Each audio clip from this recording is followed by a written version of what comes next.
Flat बघताय. मी कोयल from Nashik property आज तुमच्यासाठी घेऊन आली आहे इंदिरानगर जॉगिंग ट्रॅक पासून अगदी 200 मीटर अंतरावर असलेले फ्लॅट्स.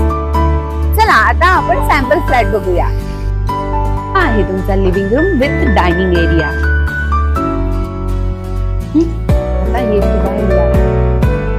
ही आहे तुमची अटॅच बाल्कनी. हे आहे तुमचं L shape kitchen with utility.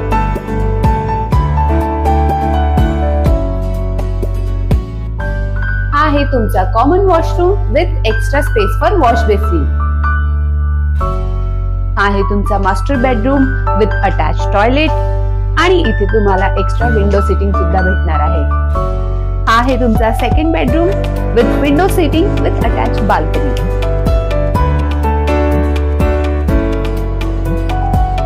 जर हा फ्लॅट तुम्हाला आवडला असेल किंवा अधिक